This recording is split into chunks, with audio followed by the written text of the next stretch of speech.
American television series, and a couple of folks mentioned that Lost and 24, the creators of those programs were both heavily influenced by manga. Yep.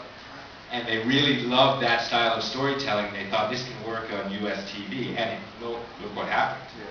They're huge, right, those series. So that is a style of storytelling. Again, you can go all the way back to what's considered the very first novel ever written in the 11th century. It's called The Tale of Genji. And if any of you pick that, it's a huge tome. I mean, if you grab the whole thing. But when you start reading it, there are these episodic storylines. It's a serialized method of storytelling. Now, I don't mean to suggest that the Japanese are the only people who tell stories this way. In fact, the 19th century novel, particularly Charles Dickens, who we all know, was one of the geniuses of serialized storytelling. And his stories would appear in these journals or magazines and then build up into an entire novel. And readers would want to keep coming back and keep coming back. But that's a crucial element of manga and anime, that serialized method of storytelling that builds up into an entire series.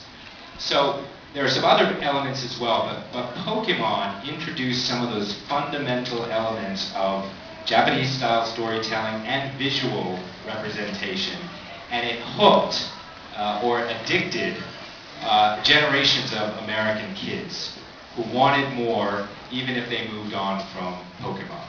So now you have some young people who, in fact, I lecture at the University of Tokyo in Japan, and I had an American student a couple of semesters ago, and she was studying the Japanese language. She was studying Aikido, Japanese martial art.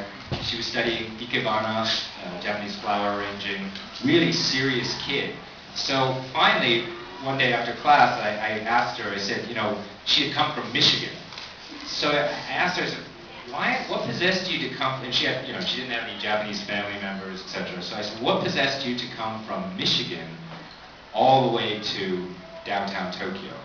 And she looked at me, and without blinking, she said, Dragon Ball Z. I mean, it was like that.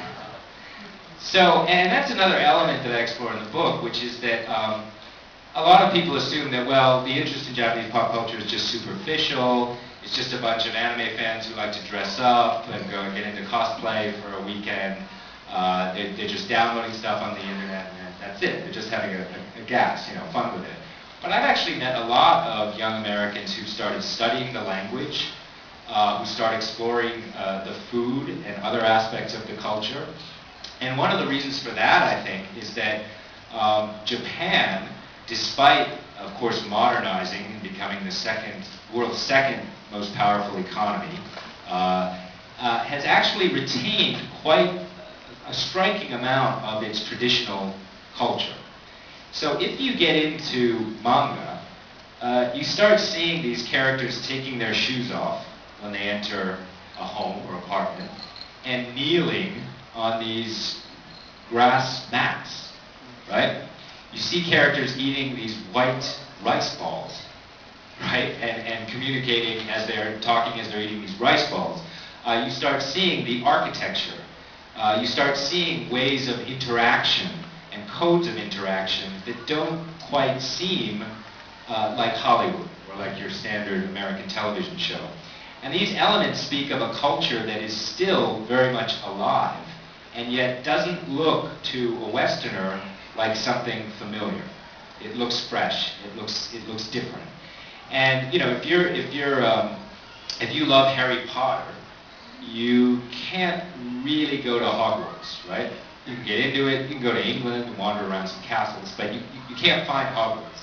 And if you love Tolkien and Lord of the Rings or the movies, you still can't go to Middle Earth. You can read about it. Tolkien is really brought it out. He's written elaborately this kingdom, but you can't go there.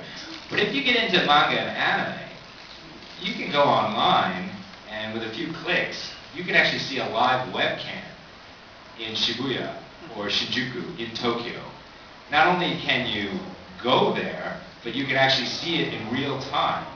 And you can tell mom and dad you want to get over to Tokyo as soon as possible for the next vacation. Or if you're ready to buy the ticket yourself, you can save up and actually go to Japan